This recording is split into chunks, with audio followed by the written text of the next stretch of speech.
नमस्कार दोस्तों, कैसे हैं आप लोग। बात करेंगे एक पेनी स्टॉक जो कि कुछ समय पहले तक पेनी स्टॉक था, आज मल्टी बैगर रिटर्न दे दिया है, लेकिन फिर भी बहुत बड़ा वैल्यूएशन नहीं हुआ है कि आप इसे नहीं ले सकते और यहाँ से स्टॉक बढ़ेगा नहीं। बहुत ही ज़बरदस्त सॉलिड कंपनी, ज़बरदस्त इसके प्रॉफिट्स रेवेन्यूज़ वगैरह बहुत ही शानदार तरीके से बढ़ते हुए नज़र आ रहे हैं। आगे भी अभी फ्यूचर में भी यह बहुत बड़ी तरक्की कर सकता है, बहुत बड़ा हमें इसके अंदर मूवमेंट देखने को मिल सकता है। बात की जाए आज एट प्रेजेंट यह जो है 58.9 मतलब 59 रुपीज़ पर ट्रेड कर रहा है। थोड़ी सी यहाँ पर आज 2% की गिरावट हुई। रिटर्न की बात करेंगे तो पिछले 5 दिनों का 7% का रिटर्न है।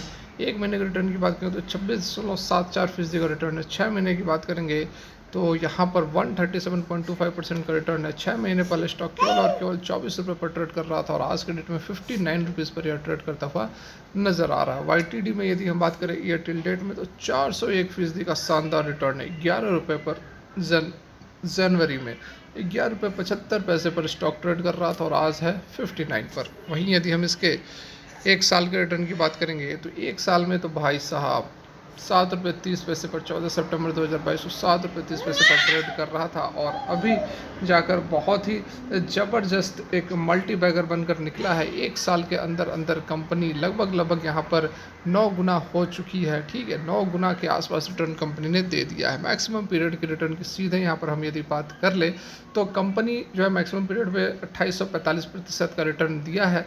बहुत ज़्यादा रिटर्न तो नहीं है, लेकिन जिस तरह से एक साल में कंपनी ने जो कुछ कर दिखाया है वह काबिल तारीफ़ है। बहुत ज़बरदस्त यहाँ पर रैली चल रही है। सारा कुछ अभी हम इसका जानते हैं, फंडामेंटल्स, रिटर्न, प्रॉफिट ग्रोथ, क्या कुछ पॉसिबिलिटी है, सारा कुछ समझेंगे। बस रिक्वेस्ट रहेगी यदि वीडियो आप लोगों को अच्छी लगे एक लाइक ज़रूर करें, हमें मोटिवेट ज़रूर करें और जेन्युइन कंटेंट के लिए अभी चैनल को सब्सक्राइब कर लें। यहाँ पर देखिए रिटर्न तो बहुत ही सॉलिड कंपनी ने दिया है, लेकिन यहाँ पर कुछ बातें हैं जो कि आपको जाननी चाहिए और कोई भी इन्वेस्टमेंट करने से पहले अपने फाइनेंशियल एडवाइजर खुद के एनालिसिस ज़रूर कर ले, क्योंकि पेनी स्टॉक में खतरा बना रहता है। यहाँ पर देखिए मार्केट कैप बहुत बड़ा नहीं है। जो कुछ यहाँ पर निगेटिव कंसर्न्स है वह भी मैं आपको यहाँ पर समझा देता हूँ। देखिए मार्केट कैप बहुत ज़्यादा नहीं है। सेकंड, वॉल्यूम भी बहुत ज़्यादा नहीं है। वॉल्यूम से ही यहाँ पर मार्केट कैप होता है। वॉल्यूम मल्टीप्लाइड बाई जो भी फेस वैल्यू वगैरह होता है उससे हमें यहाँ पर मार्केट कैप देखने को मिलता है। तो 100 करोड़ से नीचे मार्केट कैप है तो थोड़ा सा यहाँ पर सावधानी रखनी है। बहुत बड़ा अमाउंट स्टॉक के अंदर इन्वेस्ट नहीं करना है। ठीक है, लो और हाई तो मैंने आपको दिखाई दिया। स्टॉक का जो पी है 20.9 और इंडस्ट्री का पी 43.8 है। मतलब इंडस्ट्री के पी से अभी भी सस्ते वैल्यूएशन पर मिल रहा है। ROC और ROE ठीक ठाक हैं। ठीक है, डिविडेंड कंपनी नहीं देती है। डेप्ट जो है 7.75 करोड़ का है। कैश इक्विवेलेंट 2.9 करोड़ का है। तो डेप्ट बहुत ज़्यादा नहीं है, बहुत ज़्यादा नहीं है। तो मार्केट कैप भी बहुत ज़्यादा नहीं है। प्रोमोटर की होल्डिंग जो है वो 47% है। एक साल में तो 700-800% का रिटर्न कंपनी ने दे दिया है। प्लेजेस शेयर्स नहीं है। अच्छी बात है कि जितनी भी प्रमोटर की होल्डिंग है वह यहाँ पर प्लेजेस नहीं है। एक भी शेयर्स जो है वह प्लेजेस नहीं है। फर्दर डेप्ट टू इक्विटी की यदि हम बात करें तो डेप्ट टू इक्विटी बढ़िया है, 1 से काफ़ी कम है। 0.54 की डेप्ट टू इक्विटी रेशियो है, जो कि यहाँ पर डेप्ट की बहुत ज़्यादा कोई समस्या नहीं है। FIs और DIs की होल्डिंग्स यहाँ पर नहीं है। यहाँ पर देखिए सेल्स जो है वह 2.73 करोड़ था जून 2020 में और वह बढ़ते हुए, बहुत ज़्यादा यहाँ पर बड़ी कंपनी नहीं है तो बहुत बड़े बड़े नंबर्स भी आपको देखने को नहीं मिलेंगे। मार्च 2023 और जून 2023 में 12 करोड़ तक जो है सेल्स पहुँच गए हैं। तो करोड़ से 12 करोड़ तो जंप बढ़िया यहाँ पर है। ऑपरेटिंग प्रॉफिट मार्जिन भी बढ़िया है। ठीक है, ऑपरेटिंग प्रॉफिट मार्जिन भी जो है बढ़िया है। 13%, 10% के आसपास का ऑपरेटिंग प्रॉफिट मार्जिन बन रहा है। अल्फ़ा ट्रांसफॉर्मर्स लिमिटेड कंपनी का नाम है और कंपनी जो है इंटरेस्ट पे आउट करती है 33 लाख के आसपास। डेप्रिशिएशन 27 लाख हो जा रहा है। अदर इनकम 14 लाख है। तो सारा कुछ यहाँ पर हिसाब किताब बैठाएंगे तो लगभग नेट प्रॉफिट जो 1.23 करोड़ का नेट प्रॉफिट निकल कर आ रहा है, जो कि पिछले 3 साल के अंदर तो हमें नज़र नहीं आ रहा है। यही हम यदि ईयरली पैटर्न की बात करेंगे तो 19 करोड़ का 2012 में सेल्स हुआ करता था। 21 करोड़, फिर 26 करोड़, 26 करोड़, 25 करोड़, 46 करोड़, 64 करोड़, 32, 19, 9, 28 और 37। तो सेल्स में भी हमें वेरिएशन नज़र आ रहा है। एक समय 64 करोड़ तक का भी सेल्स पहुंचा था, उसके बाद 19 करोड़ भी आ गया, 9 करोड़ भी आ गया और फिर अब बढ़कर जो है 38 करोड़ तक पहुंचा है। तो इस कारण से बहुत बड़ा अमाउंट नहीं लगाना है भाई, मेरे बात को समझो। सारा कुछ यहाँ पर आप जान लो, देख लो, खुद के एनालिसिस कर लो, उसके बाद ही पेनी स्टॉक में छोटी अमाउंट ही लगाने के लिए होती है। यहाँ पर आप अगर 1000 रुपये भी लगाए होते 1 साल पहले इस स्टॉक में, तो आज 70,000 बन गए होते। ठीक है, अगर डूब जाता तो 1000 डूबता तो कोई स्टॉक मार्केट में कोई बहुत बड़ी चीज़ नहीं है 1000 रुपये डूबना। ऑपरेटिंग प्रॉफिट मार्जिन 10% का है। अदर इनकम 49 लाख का।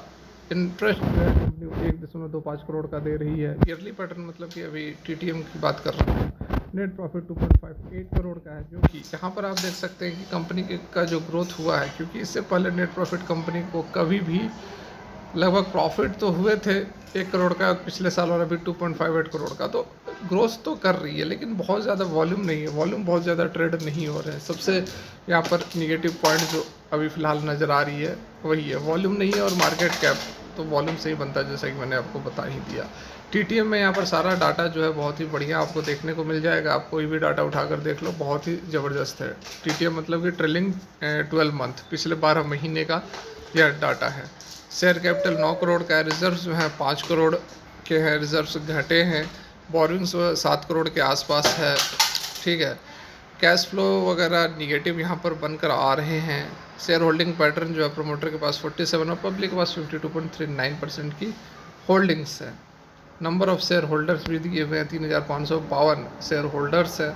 तो यही एक चीज़ यहाँ पर मुझे लग रही है जो कि निगेटिव है। वॉल्यूम काफ़ी यहाँ पर कम नज़र आ रहे हैं, तो थोड़ी बहुत वॉल्यूम होनी चाहिए, क्योंकि लिक्विडिटी जो होती है, अगर वॉल्यूम ज़्यादा नहीं होगा तो फिर शेयर्स जो है वो खरीदने बेचने वाले लोग ही नहीं मिलेंगे। आप प्रॉफिट तो कमा लोगे, आप 10 लाख प्रॉफिट तो बना लोगे, लेकिन कोई खरीदने वाला ही नहीं रहेगा। समझ रहे हो ना, ये चीज़ होती है लिक्विडिटी से। तो इस कारण से लिक्विडिटी जो पॉइंट है उसको भी यहाँ पर हमें समझना चाहिए।